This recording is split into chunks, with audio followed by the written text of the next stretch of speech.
Good evening, everyone. Welcome to VBC Happy Hour for Monday, March 13th. I'm the Director of Programming for the VBC. My name is Sean Hall. There's going to be a lot of new names here in the room, and you're going to say, who's Sean? Well, I've been out on paternity leave for about a month, so I was gone if you happened to join VBC in the last month, and this is the new guy that's hosting here. But I've been with VBC for almost 3 years now, which is crazy to think about. But I'm excited to come back to host tonight. I'm gonna have to say that I have a 6-week-old upstairs and I'm going on zero sleep. So if I start rambling, I don't take responsibility for that. But Todd, you're here as my co-pilot tonight. Always a pleasure. How are you doing this evening? I'm doing very well. Happy K-9 Veterans Day to you. And as a historian, I feel obligated to just let people know that K-9 Veterans Day, March 13th, is on the anniversary of the creation of the War Dog program, which was created by the U.S. Army in 1942 for World War II. And I think it came at the behest of the American Kennel Club, because there are people who wanted, believe it or not, to donate their dogs to war, to go to war. 10,000 dogs ended up being trained, I believe, with the U.S. Army at different facilities around the country in tracking and scouting and patrol and sentry duty, messaging, mine detection. And so dogs have been an official part of the U.S. military since 1942 for 81 years. 81 years. Happy K-9 Veterans Day to you too. We have many dog handlers joining the program tonight, and we're going to get to all of them from different branches, different eras, which is quite exciting. What I'd like to do real quick, though, is something fun. We've not done this, and I wanted to surprise Todd with it, is a poll. I'm going to have a poll brought up, nice. And it's one question. It says, given the choice, are you a dog person, a cat person, or give me a pet without fur? So I'm going to launch that poll there. You guys can take it at your leisure while I talk about some particulars here. I thought that, wow, that went up quick. I'm glad everybody's doing the poll. Okay, hey, we can do this. Well, World War I, yes, if the dogs for defense started in 1942, that's World War II. World War I, though, like Germany, Belgium, Britain, they all used dogs. They used them to pull guns and supplies on wheeled carriages and wagons. They located and gave comfort to the wounded. They carried messages and pulled telephone lines from one spot to another. Well, America, we had someone during World War II, and can anybody tell me who this is? Jack Hershey. Who is that? That's Stubby. That's Stubby. That's Sergeant Stubby. Rick, you are one of our dog handlers tonight. You get the door prize. Rick, can you tell us about who Sergeant Stubby was? Stubby was involved in 17 major battles in World War II, and he was or World War I. I'm sorry. He was a trench dog, and he would walk the line, and he would notify the soldiers that he smelled gas outside the line or something like that, and they were able to take appropriate action. So he was involved in a lot of fights, and his remains today are in the Smithsonian Institute. For the bonus question, do you remember what infantry regiment he was a part of? No. I'll give everyone a second. The 102nd Infantry okay. Regiment, and was assigned to the 26th Yankee Division in World War I, served 18 months, participated, you're right, 17 battles. He allegedly once caught a German soldier by the seat of his pants and held him there until the American soldiers found him. So, fun fact for tonight. I thought Sergeant Stubby was one of the cutest. In our poll, we have 80% people here are dog people, 11% cat, and the 4 people that voted and said, give me a pet without fur, which I would guess would be snake, lizard, fish, any kind of reptile, I would assume, which is a lot of fun.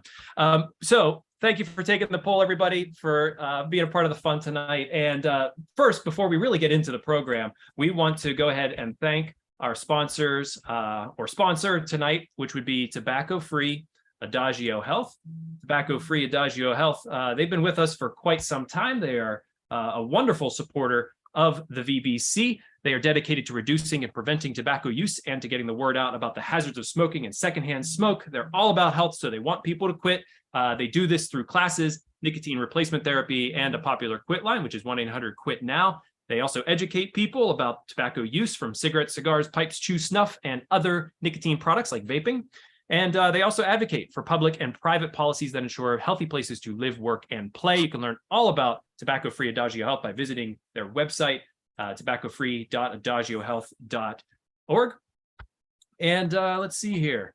Oh, yeah, sorry. I want to go back to the previous one here. Our Scuttlebutt episode, which I took that month off. We had a bunch of reruns going of the podcast, came back. We got some new episodes out now. The most recent one, which just came out today, is the middle one on the bottom of your screen, the Scuttlebutt Transcranial Magnetic Stimulation. If you've watched the Scuttlebutt before, you know I have a co-host who joins me periodically, Catherine Guyon. She is a news anchor over in Weirton, West Virginia. She has some veterans in her region that she covers that provide transcranial magnetic stimulation to help veterans have it's sort of like a cure. I want to say a cure for PTSD, but it's a treatment for PTSD. It's something that we get into a lot of the particulars on. As you can see from the picture, this is a device that sits right on the top of your head and uses magnets to sort of rewire the brain. There are several veterans that I have on the program on the Scuttlebutt from different eras, different branches that have all taken this treatment and all swear by it. It's a really interesting conversation. I highly recommend it. We will put the link to that episode in the chat here, and you can watch it here on the internet, or you can download it as a podcast and listen to it on audio. But it's something that if you're interested in, you live in the Western PA area, it's something that you're like, I've never heard of this, but I'd be interested in it, please connect with me, because I will connect you with the gentleman over in Ohio that is doing this, the veteran. He is the point of contact there, and he can get you set up for these treatments. So that is the Scuttlebutt. For today. We're going to come back next week with a episode with Don Nemchek, our very own Don Nemchek, who's joined me for a program next week, next Monday on Scuttlebutt about letters home from the front. Also, if you were with us last happy hour, last Monday, it's our last announcement, we did Purple Heart Women. We have Ron Farinon, who had this wonderful book. We were joined by many amazing women last week to talk about their service and how they were a recipient of the Purple Heart, what they went through. They are coming back next week. It was a part one of part two. So next Monday, March 20th, 7 p.m. here, you're going to see all of them return, most of them return, and continue on with that conversation. So please join us next week for the continuation of that conversation. But we're here to talk about K-9s. And first up, I want to talk with Andrew Kalko, who has been a guest previously on Happy Hour. We also have Rick Claggett, we have Roger Junt, and several other members. If you are actually a dog handler before and maybe new to us, I'd love for you to raise your hand. You could do that by several different ways. You could go down to your menu here on Zoom. Two different ways you could raise your hand here just by waving, and we'll make sure to include you in the conversation tonight, as we have a lot of people to get to and a lot of stuff to talk about.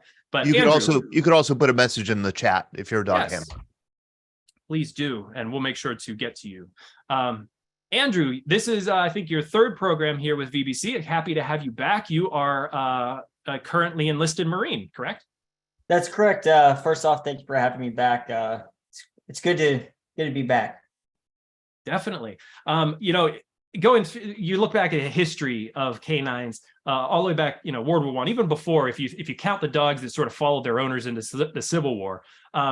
Was it something that you knew about whenever you joined the Marines, and was that a reason why you decided to become a dog handler?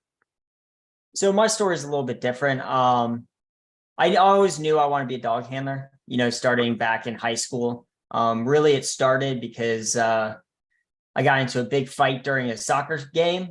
The police showed up, everyone's fighting, doing the same old thing that teenage kids do.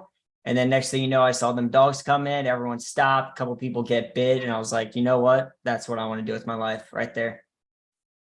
So it was sort of exciting for you, I guess, at that point? Yeah, I think that's kind of where like the love of it started, seeing just how much respect the dogs got. I mean, just them walking in, 95% of people just stopped being dumb, right? They knew what was coming, they knew what was going to happen. So I just want to be part of that community. I knew the Marine Corps had them. I didn't know to what extent. All I knew is I just had to be a cop. So I joined to be a cop, and then kind of learned kind of what the dogs did as time went on. And I was like, you know what, that for sure is what I want to do. Was it a bit of culture? I mean, obviously, the Marine Corps is a bit of a culture shock in its own right when you first join. But talk about that first day with dog handler training. What was that like? And I'm guessing you weren't connected with the dog immediately. No, so all the training happens down at Lackland Air Force Base. It's a joint service school. So, you're a young, fresh, brand new PFC or private in the Marine Corps. You don't really know anything. All you know is what your drill instructors told you and, what your combat instructors told you. So you really don't know anything. And then you start interacting with different services, right? And then that's always a completely different aspect. Seeing how they look at you as a Marine, see how you do all that. So usually your Marines take a little bit longer to get to be dog handlers, simply because we recruit so young. We typically have a younger generation and younger force than the rest of the DoD. So it was always interesting seeing, I guess, if you will, the way Marines interact with other services, and just your average dog handler being 19, 20 years old, given the same responsibilities as a 23, 24-year-old in other branches. Was there something, first question, were you a dog person growing up? I was a dog person growing up, which is kind of ironic because I don't have any dogs now. I have a cat. I saw that cat walking around. Were you one of the cat people in the boat? I actually did not. I still like my dogs. It's my wife's cat. We got the cat for the wife and the kids. So I still have my dogs. They're actually right here. So I got all my retired dogs here on my desk with me that I kind of keep close by at all times.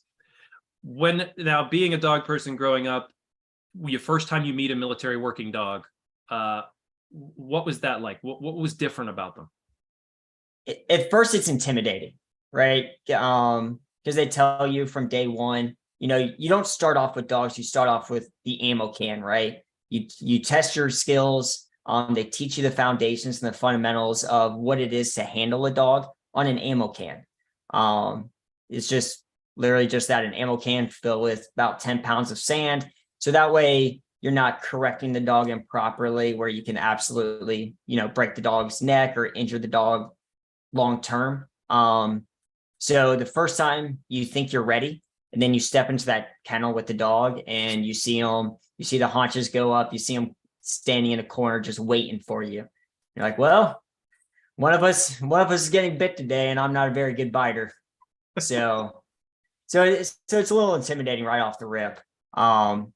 But once you start building that rapport, once you start building that relationship with the dog, after a couple bites here and there, you just start learning what makes the dog tick. You start learning what it is that each individual dog has, and you just become a little bit more comfortable with it.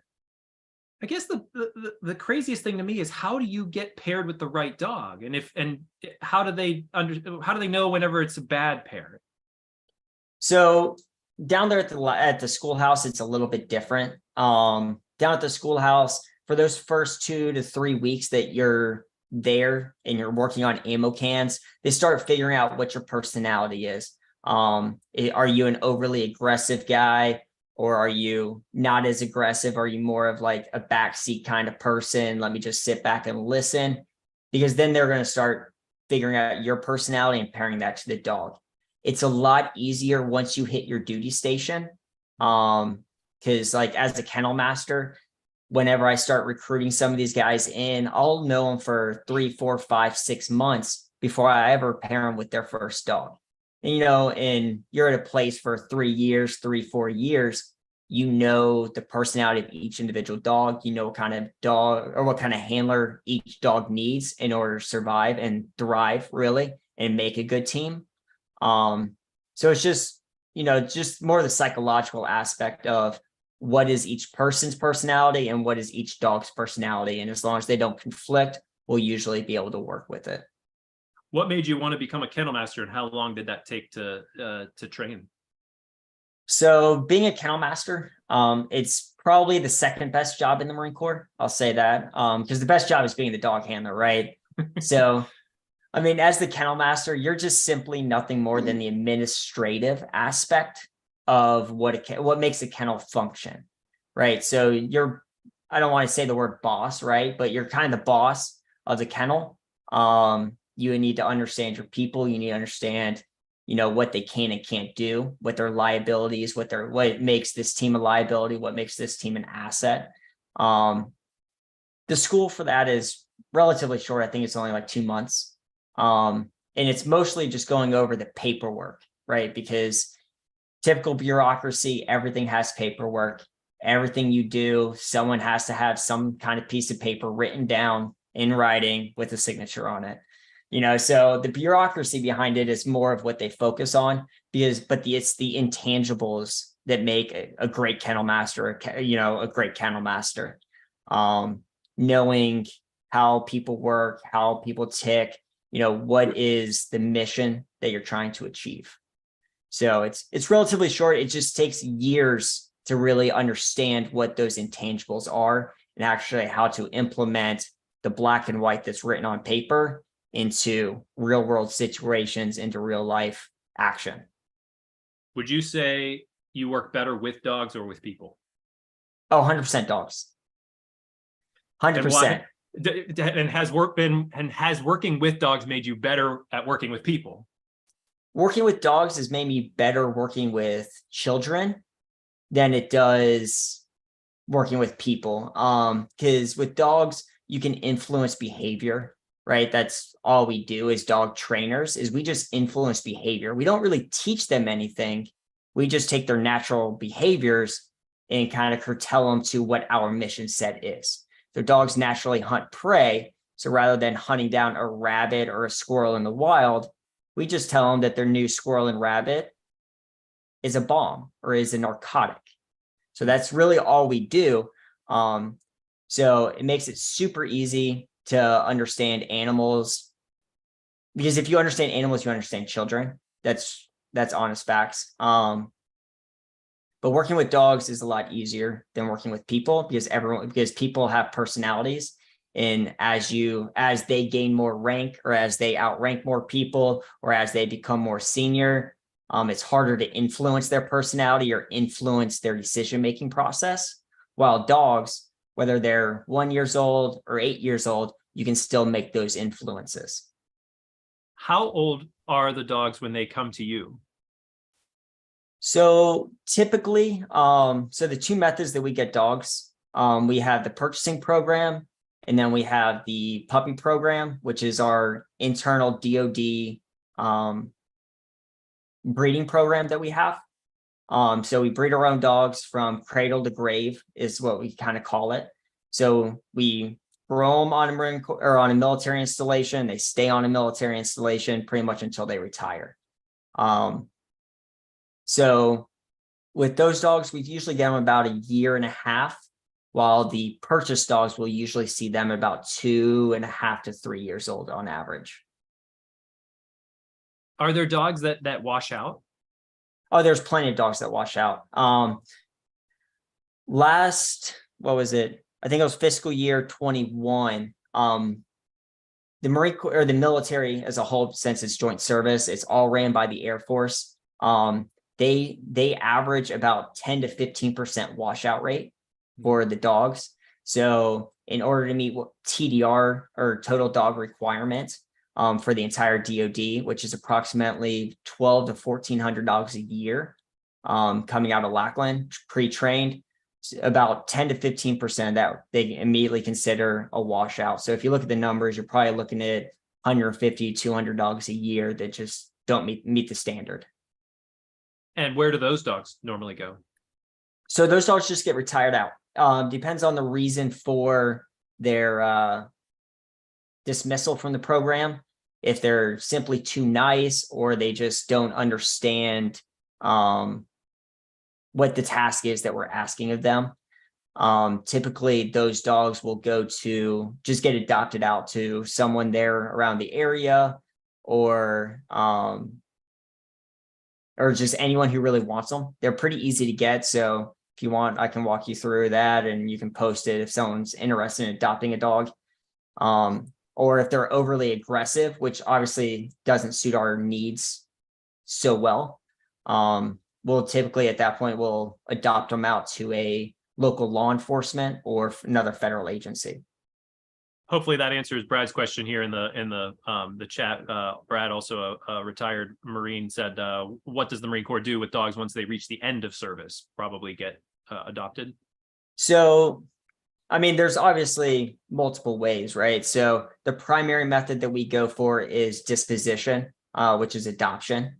We just basically take the dogs, mark them as excess equipment, because in the Marine Corps, the dogs are considered equipment. They're on your table of equipment and table of organization, for purchasing and money tracking and things like that. But we're not going to get into money. But once they hit the end of service, that's the primary method. If the dog is having too many medical conditions where the quality of life isn't there, or if the dog is deemed to be too overly aggressive to become a liability on the Marine Corps or on the DoD, then we'll use most of the time opt for euthanasia in that point. Bev put into the chat here a couple questions.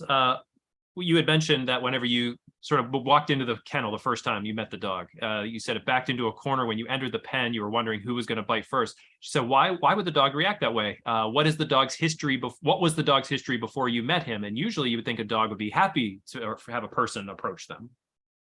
Yeah, so those dogs down there at Lackland, they are there for one purpose and one purpose only, is to train people. Right. The dog's trained, the dog knows what they're doing. What they don't know is how I'm going to react to them. Sometimes you'll see people who are what we call heavy-handed, where they are quick to give the dog correction, but not quick enough to give the dog praise. So that typically causes the dog to be a little bit more skittish, force the dog into a defensive posture, not knowing how I'm going to be. So a lot of times it's more of a defensive bite than it is anything else. Interesting. Andrew, can you tell me about one of the dogs that you keep there with you close by? Do you have a story about any of your maybe a favorite? So I can't talk about favorites, right? They're all my favorite. So I actually have 3 of my dogs. Let me grab them real quick. So these are the 2 dogs that I have here. So this one right here is Gino. Juliet 298. He was the dog I took to Iraq. And then this dog is Igor. He's the dog I took to Afghanistan. And then this is Kato, who is the dog that I did over 42 Secret Service missions with in protection of our elected officials. Potentially, was this one of them? That's actually Igor. That's my baby Igor. So Look at those eyes. So that's this beautiful creature right here. Can you tell us a bit about Igor? It says K-9. I know we're learning about a lot about dog handlers, but since it's being K-9 Veterans Day, I figured we'd fill in stories here of the dogs as well. Sure. So that's Igor, Mike 064. So he's a Mike series dog. He passed away back in 2015 at the age of 13. He had 3 deployments to Afghanistan. He's credited with approximately 12 IED fines, 6 with me and then 6 with his other handler that got him after I did. But he's in that picture, he looks like a love bug, but he was an absolute jerk. He thoroughly enjoyed biting me. He thought it was a game. So there's certain times where the dogs just sometimes, they're like people, they have bad days. They have personalities that they didn't sleep well, or they got woken up in the middle of the night, or they're tired. So sometimes they'll just kind of snap back at you no matter how much rapport you have with them. So so that is Kubu, Tango 406. So obviously, I'm assuming you circled that because you want to talk about that. Yeah, of course, I did some internet sleuthing and found your Facebook and saw this picture and thought, I noticed the tattoo there on his ear, and I don't think I'd seen that on the military working dog. So I figured I'd highlight that for everyone to see how the dogs are tagged, I'm guessing. So yes, so that is Kubu. He passed away. He is a patrol narcotics detector dog. I had him down in Yuma, Arizona, which if anyone knows Yuma, Arizona, there's a lot of narcotics down there. So he was very good at his job, and he found quite a bit of stuff down there. But he was a German Shepherd.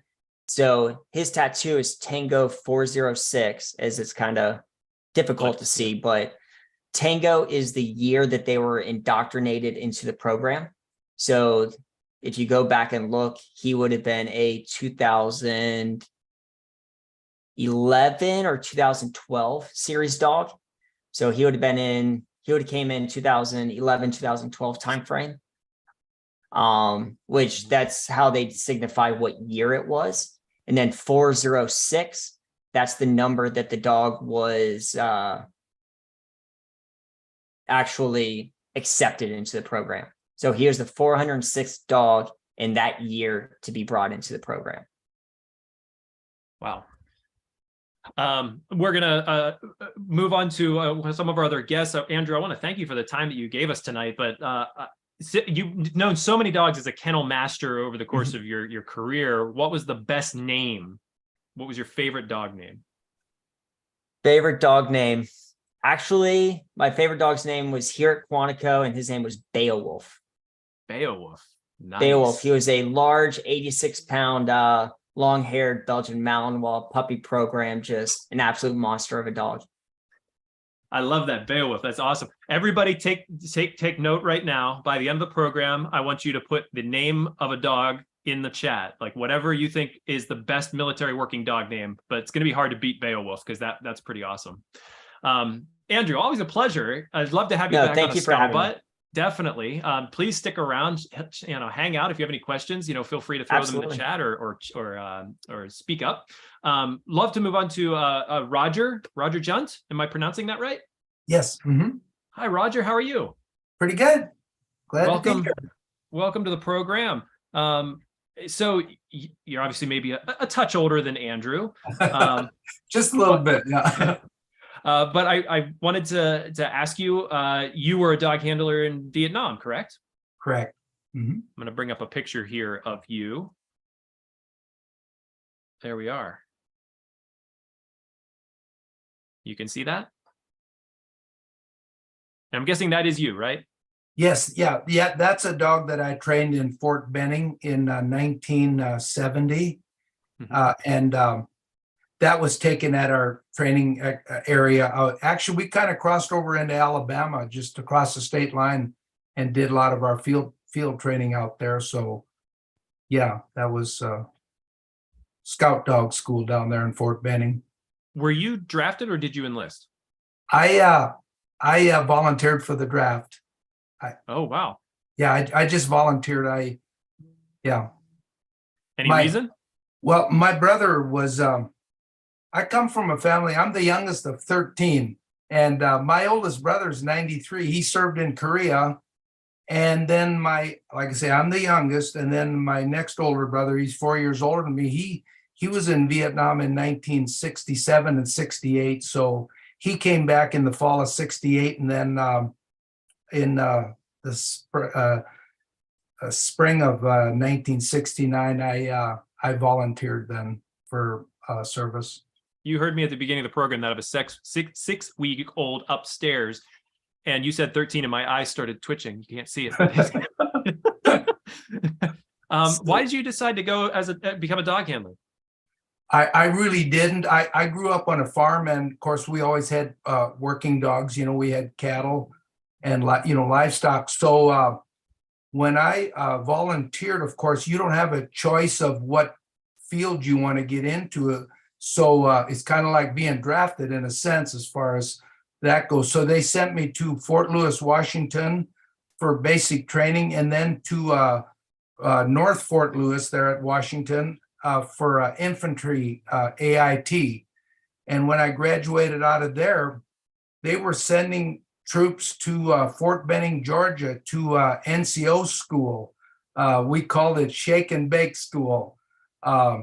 You were actually it was actually like an advanced infantry course there, a 12-week course, and they were training you to become a squad leader in Vietnam, infantry squad leader. And so going through that, I learned about the scout dog school there. And I volunteered and they accepted me, and the rest is history. So Was there that's a how I reason that really you got into volunteered it. for it? Pardon me? Was there a reason you volunteered for it? Did it seem interesting? Was I it- just thought that would, I really didn't want to be a squad leader. So I just thought that would be kind of cool. Cause like I say, I grew up with dogs, you know, on the, with livestock on the farm and stuff. So I thought that would really, yeah. And it was really interesting. well, these were very different dogs. I'll pose to you the same question I said to Andrew. What struck you as different whenever you met them as opposed to the dogs you grew up with? Well, this particular dog here, Kaiser, he was kind of a mixed breed. He wasn't a very big dog. So he really didn't, you know, as far as being any different than dogs I grew up with, you know what I'm saying? He really didn't strike me as being really any different, but he's a very intelligent dog. It's when I got him, he actually was just recovering from some wounds from being in a dog fight. So he was they had shaved part of his body, you know, he had some wounds and stuff. So that's when I picked him up. So he was just kind of a beginner, I guess. I don't know how long. The Army wasn't very good at keeping records. I've talked about this with like one of the members of the Vietnam Dog Handlers Association that was dealing with the records that I sent you there that they acquired. And this guy told me the Army wasn't very good. Now that's a kennel record from the Army back then. And that's really only one page. There was nothing beyond that. It didn't even list me as the first dog handler. And we just acquired these records about 5-6 years ago. Until then, the two dogs that I handled in the military, I never really knew what happened to them until, like, you know, maybe 5-6 years ago. The Vietnam Dog Handlers Association acquired these records. And so now this is a different dog. I've got 2 sheets and there's actually like 4 sheets on him, but this is the dog I had in Vietnam. And he was one of the 200, they say around 204 that were actually returned to the United States from Vietnam. But we had over 4,000 military working dogs in Vietnam and Thailand. And this dog here was one of the lucky 200 that made it back. And they shipped him back to Lackland Air Force Base. And then the Air Force took him. And as you can see, I'm the first handler on the top there in Vietnam. And then we go to, here's an airman and so on. There's actually another page. I didn't want to send too much stuff, but he had quite a lengthy record. And so the Air Force really kept good records of these dogs as opposed to the Army. So this dog ended up in Hamilton Air Force Base in California. It no longer exists, but in the 70s, that's where they turned him into like a patrol. They call him patrol dog in the Air Force. And he was out in Lackland or Hamilton Air Force Base, and he lived to be 10 years old. And then he was euthanized. He had congestive heart failure. So they sent him back, you know, to Lackland, and that's where they euthanized him. So he lived to be 10 years old.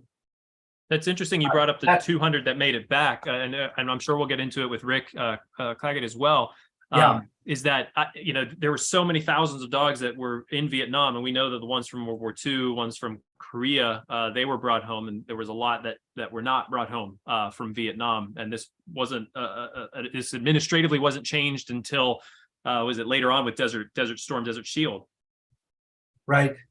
Yeah. I didn't know there were 200 that were actually able to make it home. Yeah, the numbers I saw, I've actually, you know, seen the list too, but backing up just a little bit with the World War II, I only live about 125 miles from Fort Robinson, Nebraska. It's a old cavalry post, one of the nicest ones in the U.S., but they actually trained, it was a big dog training facility in World War II. It's in north central Nebraska. So yeah, yeah. I'm going to continue on with some of your pictures here. Yeah, that's Vietnam. That's the that's just right out of Benoit, pretty close to Benoit Air Force Base. That's the 25th Infantry Platoon Scout Dog in the 1st Cavalry Division. We had 3 dog platoons in that division while I was there in 1970 and 71. And so that's just one of the pictures of those are like our barracks. This was our feeding area there. We had one young guy there. He was pretty handy with building things and did a lot of improvements. So that's just a building where we had the dog dishes in there and water buffalo sitting there for water supply. And and that's just the photo. That's King now. This is a different dog. This is the one that I handled in Vietnam. This is just landed at out in the jungle there. They were just establishing a fire base there on this scene here, this site here. So that was just landing early morning. Normally you would travel out on a Huey most of the biggest percentage of the time, or a Chinook. But this particular time I got a ride out with a pilot, just me and a pilot and my dog. So that was just a picture taken after we landed there. 2 questions. One, what were the types of jobs that King was doing and other dogs were responsible for? And they all had to ride by helicopter? They all had to be okay with that? Well, in the 1st Cavalry Division in the area I was at around Benoit, and that's pretty close to Saigon area, it's pretty dense jungle there. So yeah, that our only mode of transportation was pretty much helicopters. We didn't transport any of them on dogs, not where I was at. I'm just speaking for myself. I don't know what the other 2 platoons that we had in the 1st Cav were like, but yeah, everywhere you went there, it was, and sometimes we'd even, in the morning, you go out on a mission, they might even take you, it happened a few times, you'd just haul you over to Benoit Air Base, and you'd catch like a small fixed wing, like a Caribou, and you'd go to another rear facility. And then from there, you'd get on a helicopter, go to a fire base. And then from a fire base, you have to get on another helicopter to go deep into the jungle to actually work with the ground units, infantry units. So, yeah. And what type of jobs was King responsible for?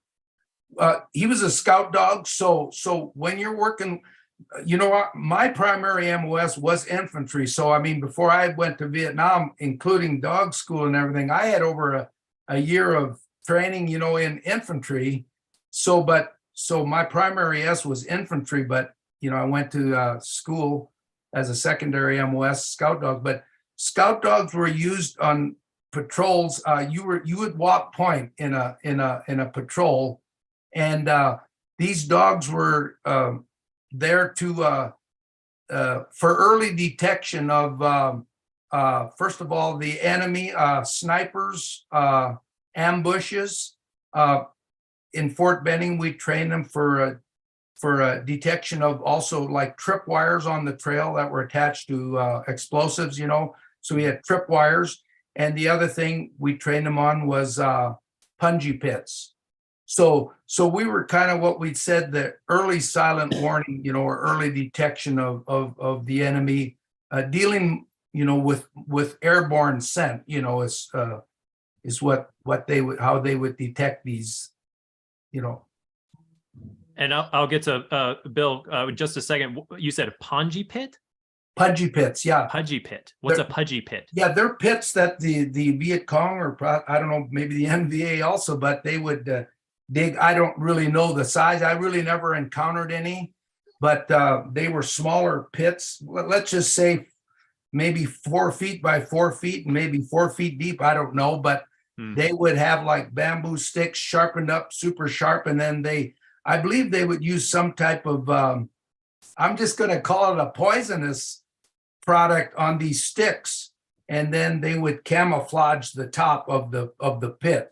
So you would drop in there and you would, these punji pits were extremely sharp. And so we would train them on that. A dog could actually pick up in training we did that. They would detect the scent off of a punji pit, or even a dog's senses are so great that they could actually probably sense the wind currents coming through a pit like that too, so between scent and the sound, that's probably how they would, detect. But like I say, I never encountered any of those. Bill, you have your hand up. You have a question? Yeah, I did. Since he was around Benoit, why he might have had the opportunity to get it to the tunnels at Cucci, and I was wondering if the dogs did or had any training to find the access points to the tunnels, because that was one of the things that we had the hardest problem in that war, was finding the actual access point to where they were coming in and out of those tunnels. Yeah, there again, I didn't encounter anything like that. I didn't, with any tunnels, but I'm sure they could detect the entrance in a similar way they would with like maybe a punji pit. Mhm. If there Yeah. Rick, I saw you shaking your head. Yes. Did you encounter that at all? Yeah, we certainly did. And yeah, generally the dogs would alert on sounds below.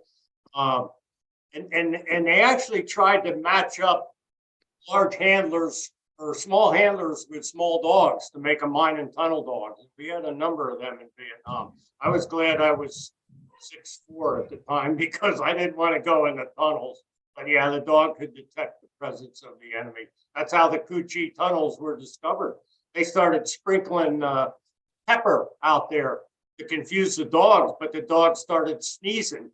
So they started probing down in the soil. They discovered these tunnels. What year were you there, Rick? 71, 72. Okay, I was there 68. I was there 68 and 69, and I didn't see any dogs at all when I was there, but we sure could have used them, because we had a guy go into a hut with a pigsty next to it, and if you read the book, The Tunnels of Cu Chi, why they tell you that they put access points under some of those pigsties so that the soldiers wouldn't dig around in them and find where the access point was. But they had some interesting points there. Roger, moving on here. You were awarded a very nice trophy. Yeah, that's a honor graduate trophy at the end of the 5-month. I did on leash and off leash. This was actually the off leash course, 12-week course. But I was going to back up to with Andrew there at Fort Benning at that time. The Marine Corps, they were using the dog school there at Fort Benning, and half of our bay sleeping quarters, or half of our bay was Marines and half was Army.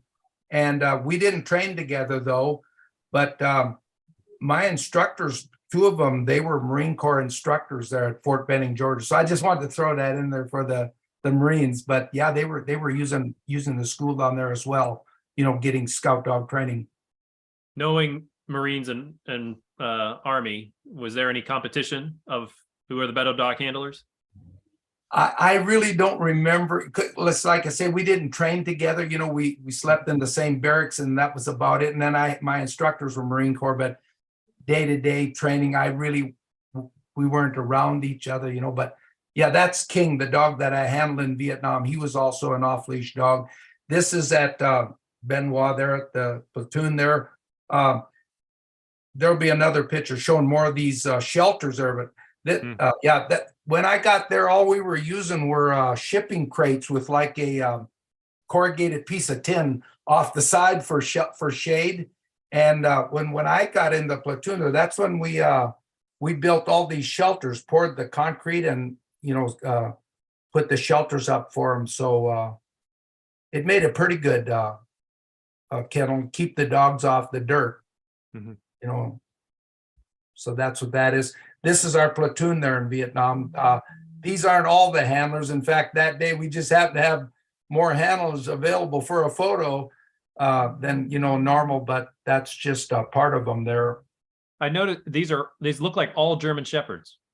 Yeah, they are mostly all German Shepherds. A lot of them are mixed breeds. But going back, if you look at these records here, the dog I had in Vietnam, he was actually purchased. The military purchased him at the time, and the Kaiser, he was donated. So yeah, it was kind of a mix. But we had some. They were mostly German Shepherds, but we actually, in training at Fort Benning, we did have a German Shorthair Pointer on one of the classes, and so they did try a few other breeds. That's a great pick. This is one of the best picks I think I've seen. That's in Fort Benning. That's my dog Kaiser there. I used to kind of do little things that weren't really pertained, but it's just good basic obedience. And as a off-leash handler, you really need to have good control of that dog off leash when you're working in combat. But I just jump him in this is like a mock-up we use there just to practice loading and unloading. And is told, get him in there. And the command there is sit high. So he would just sit up, and he was such an intelligent dog. He was really grasped the training really well. Just as Andrew said, you can't really pick favorites, but is there something about Kaiser or King that really stood out to you? Is there, a story about either of them you'd like to share? Yeah, they're really both awesome dogs. This dog here, he was another handler had him in Vietnam then, and he was wounded up there in Vietnam. And one day I came back in from a mission, and one of the veterinarian techs we had there, he says, your dog that you trained in Fort Benning, he's over at that. We had the main kennel detachment was right there in our area. That's where they had the veterinary detachment, and all the dogs, supply of dogs were stationed there. So I got to go over and see him after he was wounded, and yeah, he was bandaged up pretty good. And he unfortunately never made it home. He was, you'll see it on the records there. He was transferred to the Arvins, the South Vietnamese Army in 1971. So we don't know what happened to him, like most of them. There were so many that were euthanized. It's unbelievable. And I've even heard say that some of them were actually even turned loose. We had just like Andrew talked earlier, they're just excess military equipment. And the South Vietnamese Army, my understanding is they had so many of them already, that they really didn't want any more of them. So don't know what happened to him, but. Would you say that today being K-9 Veterans Day, would you say it's we started the program by saying Happy K-9 Veterans Day? I guess that's partially the idea of remembering and being happy about the relationship you had with some of the animals. But would you also say that it's a solemn day? Very much so. Yeah, I've been thinking about that all day. Exactly just what you said, Sean. It's happy but not so happy. It's that would never happen today. With those dogs. I understand, in like 2000, was it Robbie's Law or something? It was something Bill Clinton signed, President Clinton, about this, not being able to do this with the military. Yeah, 2000, he said no military dogs would be left behind. I'm not sure what the name of the bill is specifically. Yeah. He signed that bill that was allowed for the military dogs to be brought home. This is just a photo there in the platoon. We had 2 veterinary technicians, and he's just doing like they're doing a periodic blood draw, where they're, I'm not a veterinarian, so I don't know what they're checking, but, I think like, internal parasites, they have heartworms and different things like that they can detect with blood work. So they did that periodically, and yeah, I just thought I'd throw that in there. Just it's just an outdoor. We didn't have anything fancy indoors for like a veterinary clinic or nothing over there. So they're just doing that outdoors. And Andrew, you wanted to add something here? Yes, sir. I just didn't want to interrupt. I just want to kind of let everyone, the viewers, know that, you just spoke about it, that the dogs are no longer left behind. That was a large lesson learned that we had from the Vietnam era. Unfortunately, those lessons learned have to be learned somewhere. So nowadays that does not happen. So when you read on the news, talk about the downfall of Afghanistan, the Taliban taking back over, all the dogs that were left over. Those were not military working dogs. Those were contractor dogs that the contractors abandoned and left there due to the cost it would have taken to bring them back. So those were not military working dogs. Roger, thank you. Stick with us here. We have more people to get to as well. I'd love to bring Rick into the conversation here. And thank you for that, Andrew. Rick, thank you for your patience. How you doing tonight? I'm doing just fine. Thank you. Thank you for joining us. And are you also a part of the Vietnam Dog Handlers Association? I certainly am. Yeah, I've been a member for a number of years, probably about 20 years. Let me It's go the way ahead I and keep up with the guys I serve with. there is a website. I brought it up here, vdha.us. We can put that into the chat if anybody would like to check it out. Also to support the VDHA. Take me through your early years. Why did you decide to become a dog handler? And it was during Vietnam, correct? Yeah, I was drafted into the Army in 1970, and they wanted me to go to officer candidate school because I had got drafted out of grad school. And I said, I'm not interested because I only want to give you 2 years. And they said, well, we're going to give you infantry then. So they sent me down to AIT at Fort Polk, Louisiana. Everybody that got out of Fort Polk went to Vietnam. And we had representatives from Fort Benning, Georgia, recruiting for dog handlers. And I thought, well, if I'm going to be in the infantry in Vietnam, I want somebody with me that's got better senses than I do. And I applied, and I got accepted to Fort Gordon, Georgia, as a tracker dog handler. Tracker dogs are Labrador retrievers that are used to follow up blood trails. If contact was made with the enemy and there was wounded involved, they called the lab and the handler out to follow up on the trail. I spent 6 months at Fort Gordon, Georgia, and then when I got to Vietnam, we didn't take our dogs with us then because this was late in the war and the dogs were staying there. The handlers were coming home. So they had a surplus of dogs over. So we didn't take our dogs. When I got to Vietnam, though, they didn't need tracker dog handlers. They needed scout dog handlers. So I became a scout dog handler. That's how I got into it. And I was thrilled to do it. Rick, there's several questions here in the chat I'd like to get to. First being, let's see here. I wanted to make sure I got it right. I'm sorry, Brad. Was the sex of the dog a factor in selection and training? No. We had a lot more male dogs, and it was mostly because people that donated them. And in Vietnam, the military didn't do their own breeding of dogs like they do now. They would come from private donors.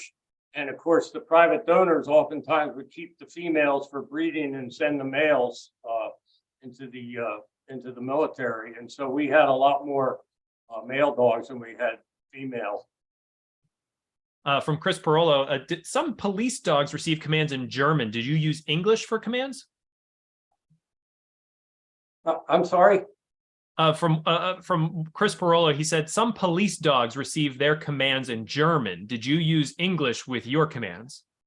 Yes, we certainly did. Yeah. And even today, and the people can verify this, but we're still getting a lot of dogs from Europe into the military, even though we're breeding our own dogs now in Lackland Air Force Base in San Antonio. We still get a lot of them from overseas.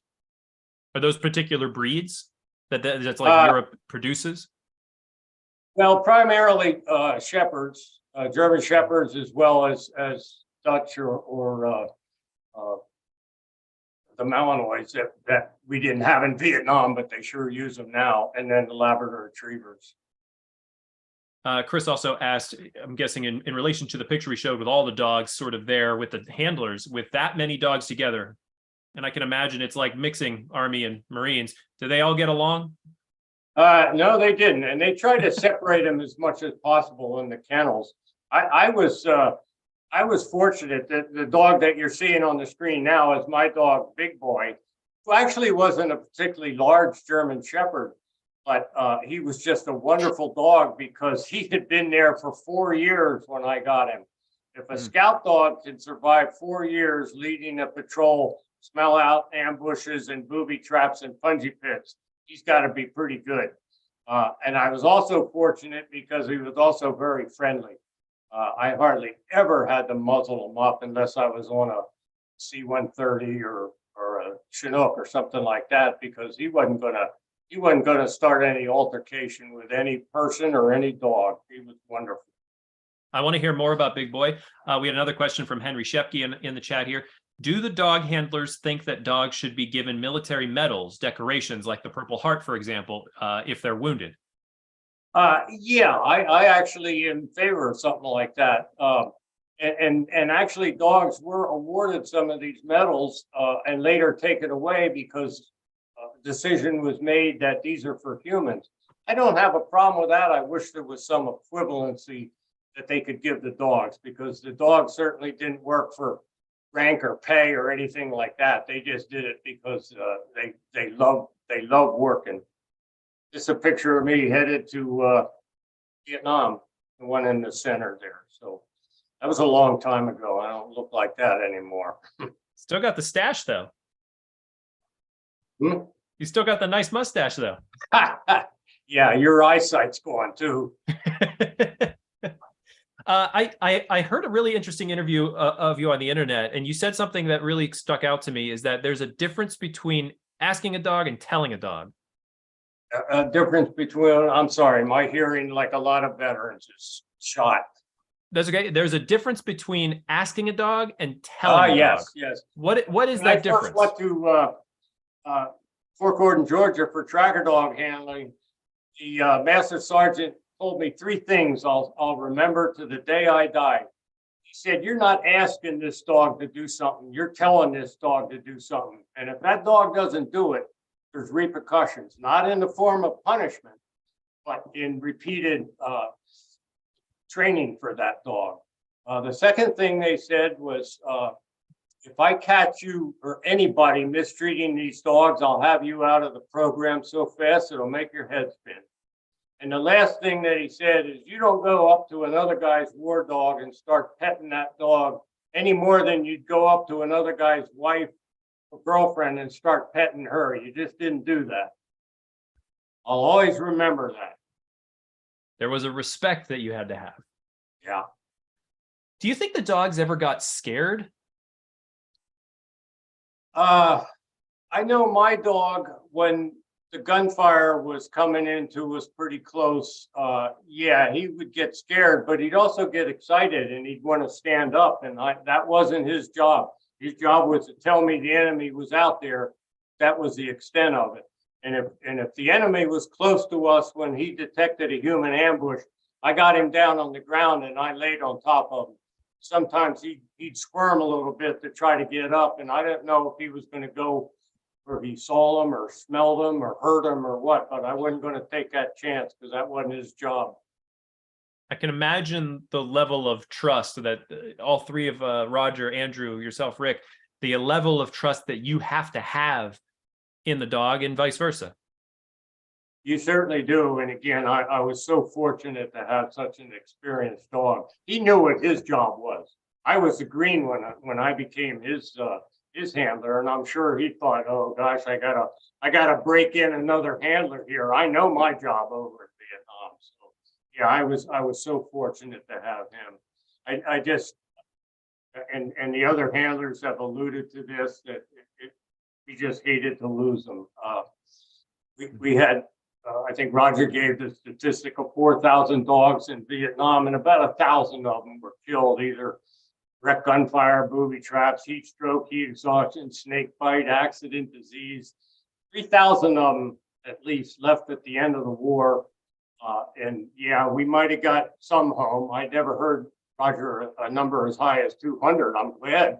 But that left about 3,000 dogs still over there that were either sent to the South Vietnamese or euthanized. And that bothers me so much. I will carry that to my grave, because these dogs, all they did was serve us and save lives. We didn't bring them back in Vietnam. And I'm glad that, yeah, took another war, took the Gulf War, but President Clinton signed a bill, no military working dog left behind, and that's the way it should have been in Vietnam. I will carry the sight of my dog being kenneled up and put on a truck by the South Vietnamese army, and looking back at me and saying, where am I going, and how come you're not going with me? I'll take that to my grave.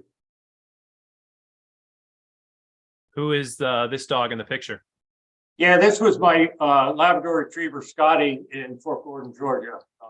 We were out on bivouac there, but again, we didn't take the dogs with us to Vietnam. But just it shows how you're with that dog 24 hours a day when you're in Vietnam, and you're working with that dog. You're sleeping with that dog when you're out in the bush, and he's a constant companion. And another reason I know that wasn't Vietnam is we had sleeping bags and when we bivouacked in Fort Gordon, Georgia, but we sure didn't have them in Vietnam. We just laid down on the hard ground. That dog just laid next to us.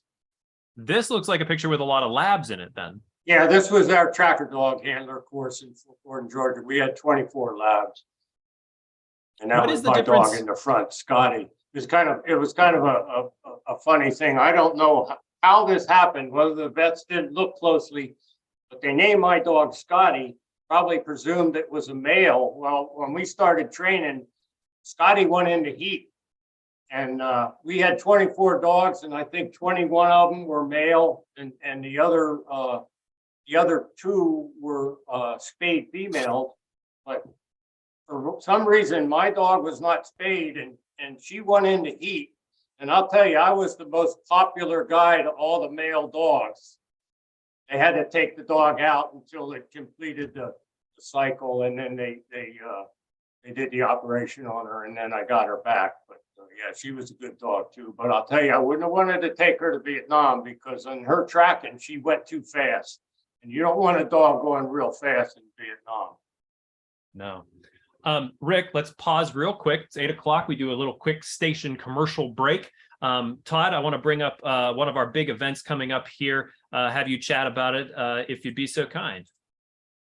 Yeah, well, I will. We have several big events coming up. You know, next week we'll have the Women Warriors, Purple Heart Warriors back on. But our biggest event we have going on this month is Vietnam Veterans Day, which is March 29th. This year, we're doing an event in person here in Pittsburgh at the Heinz History Center, and then also streaming the event so that anybody could join it. We're going to have Chris Moore, a kind of a local celebrity who's going to be a Vietnam veteran, going to be speaking. We're going to have a pinning ceremony, and we're also going to send out a welcome home gift bag to every Vietnam veteran. And this is broadly defined as anybody who served between 1955 and 1975 in the military. We want to send you a welcome home gift bag that's going to be filled with Veterans Breakfast Club swag and also swag from our sponsors. We are asking people to register for this event so we know how many people are going to be there. And also so we know how to send we're going to send you the link to the stream if you're going to join us that way. I'm going to put the link, the registration link, the Eventbrite link here in the chat so that anybody who wants to join us can. And if you have any questions about this or anything else that the Veterans Breakfast Club does, feel free always to email me or call me. You can email me at Todd, TODD, at veteransbreakfastclub.org. That's Todd, TODD, at veteransbreakfastclub.org. Or you could also call, and I'll put the phone number in the chat also. And you'll see on your screen here that we have the VBC magazine. The next magazine will be hitting the printer very soon. This was our last issue. These come out quarterly. They are free, like I said. So if you don't receive this in the mail, it's because we don't have your address. So if you're getting in touch with Todd about the Vietnam Veterans Day and you would like to receive our magazine, please send him an address and we'll be happy to send you out a copy of the magazine. It's really quite a wonderful magazine. Todd puts it together and it's quite professional, I would say. Fantastic. Anybody you talk to reads it cover to cover and loves it. So if you don't get it, you're missing out. we also have a great survey that we do. We'd love to hear from everybody here about what your thoughts are on the program, how we're doing at VBC, any thoughts you have about maybe upcoming programs. We'll put that link into the chat as well. It takes maybe 3 minutes to do the survey. So we'd love to have you jump over and use that link and give us some feedback as well. And this is just a way to raise your hand, so you don't have to, you can ignore that. We also have one more, though. We have one more program coming up. This is an odd time for us. Todd, I'm going to bring this up and let you chat about it. Yeah, it's going to be on Thursday, March 23rd at 9 a.m. Eastern, 9 a.m. Eastern. And that is to accommodate the schedule of Gwen Strauss, who's a best-selling author, who wrote a book called The Nine, The True Story of a Band of Women who survived an escape, survived the worst of Nazi Germany. These are 9 women who worked for the French resistance. One of them was her aunt. They were arrested, tortured, transported, served in a labor camp, and escaped. These 9 women met in a labor camp and escaped together. And Gwen Strauss tells their story. Gwen lives in Paris, France. So 9 a.m. is when she can do it. And we want to accommodate her because this is a really hot book, wonderfully reviewed, and we're very eager to have her on. That's Thursday, March 23rd at 9 a.m. Fantastic. Thank you so much, Todd. So yes, Rick, back to you. In that last picture that we showed, it was a bunch of labs. And I think part of one of the questions that was in the chat was there's so many different breeds that sort of we started with military dogs, and that kind of got cut down to the main breeds. Were there particular dogs for particular jobs that they handled them better, or they just, excelled at them? Well, in Vietnam, we really only used 2 breeds, Labrador Retrievers and German Shepherds. The Belgians or the Dutch Shepherds, they hadn't come into existence yet in the military. But yeah, we had the labs just for tracker dogs, the blood trail. And they used the German Shepherds for everything else, which was sentry dogs, scout dogs, mine and tunnel dogs, water patrol dogs, drug enforcement dogs. They were all German Shepherds. So that was by far the majority of the dog breeds in Vietnam was the Shepherds. I did do a little stint working with sentry dogs, and I'll tell you, it wasn't fun because this is in Vietnam and you're wearing that protective suit, but you didn't have anything on your head. And I should have had a picture showing the dog attacking me, because what they do, they're just like wrestlers. He would grab a hold of my arm and pull me toward him, and then he'd let go and he'd jump up in my head trying to get my head. So this was not a fun part of my training at the end of my tour in Vietnam, working with sentry dogs. Give me Big Boy, who was a nice, friendly dog.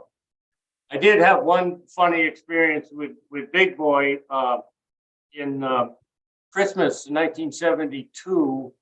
Bob Hope was coming into town. I was in Da Nang, and he was doing his USO show, and I got into the barracks from coming in the field after a 14-day mission, and he was speaking he was going to perform that night.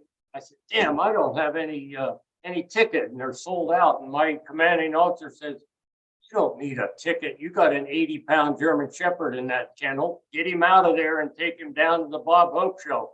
Boy, they let me right in, and I could see Ann Margaret and Connie Stevens, and when you spend a year in Vietnam and you see these beautiful women, wow, that was a real benefit. Roger, you have your hand up? I was just going to ask Rick if he's familiar with this manual. Yes, I have a copy down in the basement. Yep, Roger, I do. And I know the techniques have changed tremendously, because I've talked to the handlers like Andrew, that modern day handlers, and they're changed in so many ways. Just a couple of them real quick. They have flak jackets now in the dogs. In Vietnam, they made the decision, I guess, that the dogs weren't coming home. so they didn't put flak jackets on them, and a lot of them that died from chest wounds. So I'm glad that's changed. And also, they give them treats now. We never gave them treats, and they give them toys. We never had toys for ours. So they make all these changes. I think they learn more things. I think it's more effective now. What you're seeing here, I'm just playing this in the background with no sound. This was a reporter who came to Andrew's kennel, and we played this on a scuttlebutt whenever Andrew joined me as a guest. I thought I'd bring it back for our happy hour now while you were just mentioning, and we saw the picture of you getting dressed. You see Andrew, I believe, is right there on the left. The reporter is going to take off running. This is Andrew talking to him right now, and you're going to see the strength of these dogs. I love it. Andrew pretty much says, go ahead and start running, and the pain train's coming. So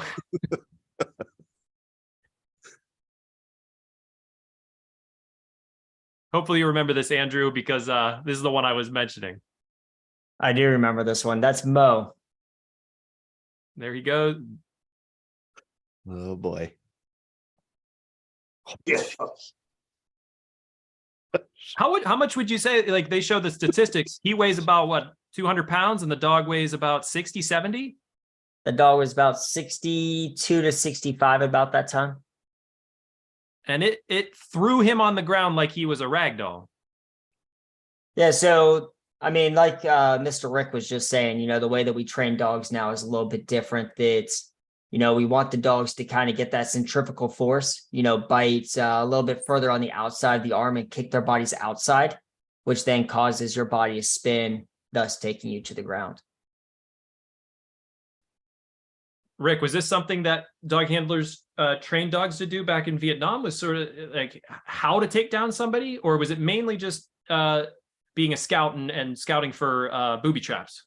Yeah, we certainly had a tracked leash, 25-foot tracked leash, but the jungles were so thick in Vietnam that a lot of times I didn't have my dog on a leash at all, because first off, he knew what he was doing. He would always look back at me, and I'd give him silent commands, because you don't want to be walking through the bush in Vietnam. Stay, calm down. Everything was a silent command, with arm signals, and he would look back to see what my command was. Yeah, having a leash in Vietnam when you were in the bush was a tough deal. This is a crazy picture, Rick. Yeah, the dogs were trained to rappel out of the helicopter. Fortunately, I didn't have to do that. We were always able to get the helicopter close enough to the ground that we could jump out with the dogs. And boy, they love doing this. I've heard people say that, geez, it's kind of cruel using dogs for this. Well, estimates are there'd be about 10,000 more names on that wall in Washington, D.C. if we didn't use dogs in Vietnam. And I'll tell you, these dogs just love going out with us. It's the same thing as a civilian's dog back home going out for a walk or going in the car for a ride. They just love doing it. And we took immaculate care of them. You wouldn't think that the dogs would want to rappel from a helicopter, or I wanted to bring this picture up as I was sort of doing research online, is this dog. This was one of the best, I think, on the Atlantic or something. One of the top photos of the year was this dog just diving out of the back of a plane. But there are dogs that will skydive attached to their owners as well. Like this, that's how you're going to get inserted, right? Yeah. Yeah, you could tell it's probably not the favorite activity of the dog. He's got his claws spread, like, get me down on soil here. I don't like this. I'm glad I didn't have to do that. So tell me about Big Boy. I remember hearing that you said Big Boy saved your life. Yeah, we were walking up a river one day, which is a frequent mode of transportation, because again, Vietnam triple canopy jungle, and we had to hack our way through. And the enemy did booby trap water bodies as frequently. So Big Boy's walking up the river, and all of a sudden he stopped. He gives me a classic human ambush alert, eyes and ears wrecked and locked up ahead. And there was a huge boulder about 150 yards away from us, upstream. And he could smell it. It was enemy behind that boulder, and their scent was being carried down. And I gave the signal for everybody to stop, and the guy came up behind me, who's my eyes and ears, because I'm locked in on that dog the whole time. And he said, "What do you got up there?" And I said, "I don't know where or how far, but I said, he's alerting on humans." And so we split the squad up and we circled that boulder. And indeed, there was about 8 NVA behind that boulder, and we engaged the enemy. They had casualties, we had none. I hadn't, if I was leading that patrol or it was any other human, I wouldn't be here today, because the enemy would have waited till we were opposite that boulder and we're standing there with no cover at all. I wouldn't have made it. I know that. Nobody would have. That's an example of how they saved their lives. Is this big boy here? That's Big Boy in a deuce and half, and yeah, he just loved riding. He'd go anywhere with me. I miss that dog so much. And it's 50 years ago, and I still think about him every day. Something we talk about here at VBC is that the best way to remember the fallen is to tell their story. Is there a way that you prefer to remember Big Boy, especially on like a day like K-9 Veterans Day, or is there like a particular, like the story you just told, it's a way to sort of like continue on his memory? Yeah, and I don't know if this is a defensive mechanism after 50 years, but I don't dwell on the hardships and dogs we lost and soldiers, human soldiers we lost. I prefer to remember the happy times I had with that dog. And you had mentioned the Vietnam Dog Handler Association, and I go to the reunions periodically, and I talk to dog handlers, and they all tell me the same thing. They wouldn't trade their job as a dog handler for anything they could have done. When I was at Fort Polk, Louisiana, and they were recruiting for handlers, they said outside of snipers and helicopter pilots, dog handlers had the 3rd highest mortality rate in Vietnam. Not a real good sales pitch, but again, I thought if I've got to go there, I want somebody smarter than me. I would love to get some more pictures that you have of Big Boy. We have a lot of really great ones. But I also know that we have a couple other guests. Todd, I wanted to get to Derek as well. Rick, thank you so much for this. Please stick with us here as we continue around the horn. Todd. Yeah, Derek Smith, if you could unmute yourself. You have a story. You were not a dog handler, but you adopted a dog in Iraq when you were there, and Kindy. And I want to show a picture of you and Kindy. And you, here we go, Derek. Derek, are you able to unmute yourself? There you go. There I go. Thank you for joining us, Derek. You're welcome. Thank you for having me. Here is a picture of you and Kindy in Iraq. Yes. Yep. How did you meet this wonderful dog? Kindy was a lucky find from the headquarters unit. They were out doing a patrol in a Baghdad suburb of Al-Kindi, and they saw some kids what appeared to be playing soccer. And when they got a little closer to the event, the ball they were using was a small puppy who was Kindy. So they did what they had to do, and they were able to collect the dog and take it away from the kids and brought it back to base. We were in the green zone at the time, so there was veterinary care for the dog. So we were able to bring him to a vet, and no bones broken, a couple of cuts and bruises, but for the most part, he was okay. So we adopted him as a what you would call a force protection dog. And he had official orders from the Army, and I became not his handler, but his caretaker. Oh, wow. So he had official orders. So what would he do? Would he go ride shotgun with you or like hang out in the green zone?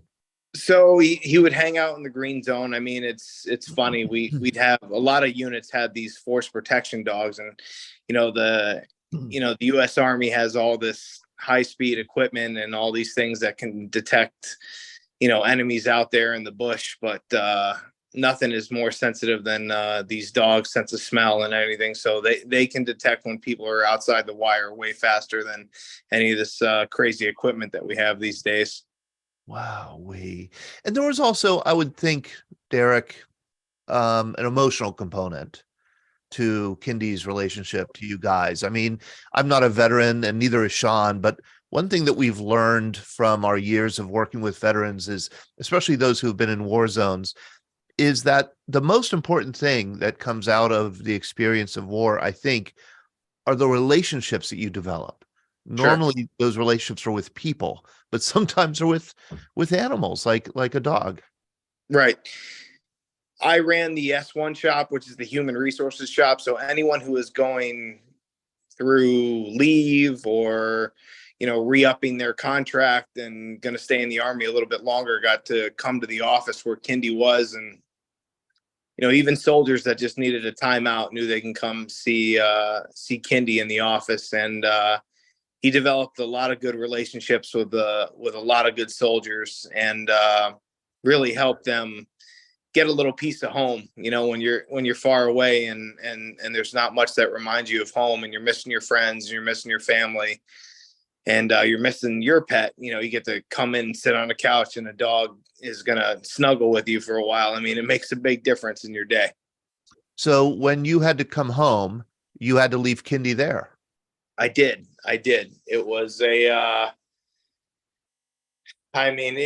was rough. He hadn't had his paperwork cleared yet to come back to the United States. But luckily, the colonel that took over, and forgive me, I should, but I can't remember his name. He was a huge dog advocate, and he said, "Listen, we're going to take care of your dog." I remember the captain, Captain Molnar, who is the CMO officer for the incoming unit, and he became his caretaker. And he's like, "Don't worry, we'll hold them here until we get them back to you." So. And they did. They were men of their word. So I greatly appreciate it. And how did you get Kindy back to you in the U.S.? So it was through organization, Operation Baghdad Pups. A woman, Terry Crisp, was instrumental in bringing Kindy back. I mean, we did an application basically for the dog. She had dealt with this many times previous with other units and other soldiers, and she guided us along the way, everything we needed to do, all the paperwork we needed to get, and she helped us bring them back. I asked Terry to join us tonight, and she was going to, but she lives in Northern California, has been buried in snow, I think, and maybe now rain. I know there's been terrible, but if she happens to be on, Terry, if you want to let me know. She ended up doing, I think, 49 trips to Iraq to save animals, and at least one to Afghanistan. She's the author of this book about those missions to bring back dogs and cats. I guess there are war cats, and also one donkey. One donkey, yes. Is that amazing or what? Oh my gosh, I just love that. So Kindy then came home, and how long ago was that? That was 15 years ago. Oh, how long did you have her? He's still here. I could just, he's a very fickle being. At 15 years old, he kind of does his own thing, and I don't want to give anybody car sickness, but I'm going to try and find him right now. He's somewhere in this house. So he's 15 years old after being kicked as a puppy in Baghdad. Yeah, still, yeah. He's like the healthiest dog that I know. I mean, let me see if I can find him here. He's around here somewhere. Oh, I found him. Here he is. Hold on 1 second. He doesn't like the camera very much, but here he is. Oh, Kindy, you are beautiful. Kindy. That is so wonderful. Oh my, and he's got a dog tag. Oh, we love you, Kindy. Like the camera very much. Good boy. Yeah, he's a good boy. Oh my gosh, what a wonderful dog. Oh, Derek, thank you so much for joining us. And your father, Wayne, is a great guy, and here in Pittsburgh, and that's how he connected us to you. I hope you'll join us again sometime. Maybe share a little bit more of your story if you'd like. Yeah, absolutely. I mean, maybe some other time we can get together. I got to go take care of these dogs. He's got to go out. I got to feed him dinner. All right. Then take care, Derek. Thank you. Thank you so much. I appreciate the time. All right. I'd like to thank everyone for their service on this call as well. So thank you very much, gentlemen and ladies. All right, Derek. Thank you. Back to Thanks. you, Sean. Yes. Well, we also had sort of a story plop into our lap tonight is Scott Masters. I'm sorry, Scott, I'm going to try to find you. We also have Dave Seaver. We have a story to get to with you as well. Bob Flage, you are waving your hand if you unmute, and I'll ask Scott. I found you. I can ask you to unmute. Bob, did you have a question or a comment? Yes, a couple of questions and a comment. I had a question for Andrew. He answered one of them when he stated from the cradle to the grave. What about the dogs that come from civilians? If they wash out, do they go back to their civilians? First of all. All right, sir. So we no longer accept dogs from private entities. So all the dogs that we get now are put through a very stringent screening process. So they get tested on behavior, demeanors, body language. Veterinarians go out there and check on the health of the dogs. So we no longer accept them. So all the dogs that we have are bred specifically for this line of work. What about way back when you first started, and they were they accepting them when you started? No, so I started being a dog handler back in 2007, and no, that system pretty much stopped probably about the beginning of the 80s. Okay. In 67, I was in the Delta. We only went out once with the dog handler, and I slept pretty well that night. The rest of the time we were on ambushes and, didn't sleep at all. But like I said, that night was a real comfortable night. And finally, to the Vietnam handlers, I can't believe how many dogs that we abandoned. I mean, that to me, that was criminal. I just lost my support dog, a husky that I had, on all days, Veterans Day, to cancer. So I know that the connection that you guys had. Sorry to hear that, Bob. Yeah, she knew everything that was going on, and What was her name? Yeah. What was your dog's name? Kota, Kota. Coda. Now she was a rescue. I worked with Siberian Husky Rescue, so I've had several, but this one just knew what was going on at any time, which was amazing. They all seem to. Thank you, Bob. Scott, I believe that we made you co-host so you could share your screen. And Okay. I could share it. Scott, I could share it for you here. Perfect. I just sent you a couple of the photos. It just so happens I had occasion to interview this man in Toronto a few years ago. He was in the Red Army during World War II, and he was a Soviet dog handler. His name is Evgeny Voitinsky. And we just got to talking. His main job was being a sapper. And, he had plenty of dogs that were trained to sniff out mines and explosives.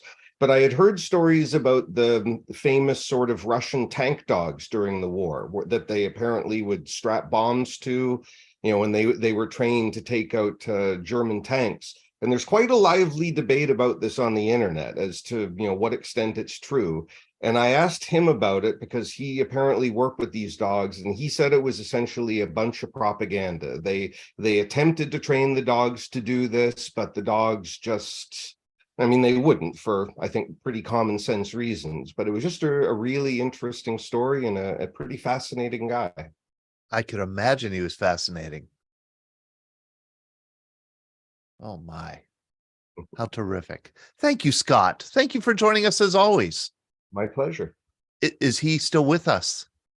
As far as I know, he passed away just a year or two ago. There's an organization in Toronto that works with Soviet veterans, and I did hear something from them, I think it was about a year and a half ago, that he had been very ill. So I don't know for sure if he passed away, but I believe he has. Okay. All right. Henry Thank you. Shefke is going to be hitting you up for that address, I'm sure. Yes, that's right. If he's still around. Henry Shepke, by the way, Henry, if you want to unmute and tell everybody, you recently got an autograph from somebody, World War II veteran. technically World War II veteran. Oh, I should ask Henry to unmute. Hold on, let me find him. There we go. Yeah, technically a World War II veteran. I think it was in a Navy Reserve at the time, but I got Jimmy Carter to sign 2 books for me. So yeah, that was really a nice surprise. How wonderful. Oh my gosh. And I know that he's not doing well. He's in hospice care. And I know he's probably going to be passing pretty soon. So we have talked, Greg Yost and I have talked about doing a special program on Jimmy Carter's service and also on his administration when it comes to the Cold War, because it was an important period of the Cold War. So we'd love to have you come and join us, Henry, if you could, for that. Yeah, that'd be great. Great. Yeah, speaking of Greg, I think he just lost his mind when he heard that Jimmy Carter signed these for you, Henry. Henry, you're looking older, man. Like, I feel like you've been with us for a couple of years now. Suddenly, it's like you don't look like a 13er. You look like you're ready to go to college, man. Yeah, I'm 15 now. Wow. Oh boy. Dave Sieber, give you the last story here. Let me bring up the picture. Dave, are you with us? Yeah. So that is Corporal Pete. Corporal Pete. And he was one of our patients that we evacuated when I was in Afghanistan back in 2010. Pretty heavy Marine Corps involvement because it was when they did the surge in Marja.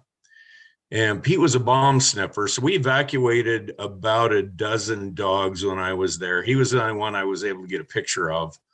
Because most of the time, we evacuated a lot of people and a few dogs, and we were really busy. So, thinking to pull my camera out and take pictures wasn't way high on my priority list. But the dogs, they are out there in the mix with the Marines and the soldiers, so they get the same evacuation precedents as humans do.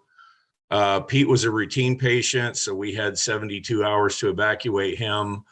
We did have a few dogs that literally came right out of the vet clinic onto the ambulance on litters, with IVs going and all sorts of stuff, priorities. So they went on ahead, so the priority patients, you have 24 hours to move. And then you have the highest level, which have 12 hours to move. So we had priority dogs go on aircraft because you only have X amount of space ahead of human patients. And these are dogs suffering war wounds. Yes, or injury, illness, wounds. And then when I was in Qatar back in 21, right in the middle, we did the withdrawal from Afghanistan. We were just inundated with Afghan refugees. Over the course of 16 days, we had 58,000 Afghan refugees come through Al Udeid there in Qatar. So they had the working dogs there. And an Army veteran or Army veterinarian, excuse me. Of course, she was an Army veteran, but they had one of the Belgian Malinois, her name was Tess, developed a small bowel obstruction, and it was going to be deadly. So we literally cleared out the OR so that she could bring the dog in and do surgery on her. And I meant to send you a picture, but we're kind of in between computers here right now. And she came back. She brought Tess back to say thank you to the humans who took care of her. When she had to have her surgery. I know we're about to sign off here, but before we do, I think people should know, Dave, that you are the oldest person in the U.S. military. I don't know if I'd go that far. We actually have a flight surgeon who's older than me. So are you serious? I'm serious. Brad Gurney's his name. He's 64 or 65, and he's like me. He's got to go soon. And you are going to be going soon, right? I retire in November. Okay, November. Okay. Yes. All right. Well, they'll miss you. And I will miss it, but it's time. Yeah. Yeah. Thank you, Dave. Thank you so much for that insight about evacuation.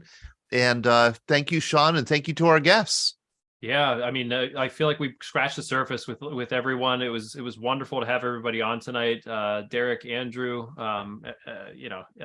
everybody here, Roger, Rick. thank you all for your stories. Thank you all for remembering your pals here with us. It was great to hear their stories and honor K-9 Veterans Day with you all. We'll look forward to seeing you all next Monday night for our happy hour. But again, we'd love to have you back as well to our guests to expand more on the stories that you have from your service. And you know what? We should have the retirement party for Dave in November. Let's put that on the list. That'll be fun. Oh yeah. Oh, that's a great. If you that's a play your great- cards right, I might invite you to the ceremony just so you get an idea of what something like that is like. Because I know you and Sean aren't veterans, so That's very cool. That's very Okay. cool. Yeah, I'd Thank you. love to Would see be that. honored. Would be honored.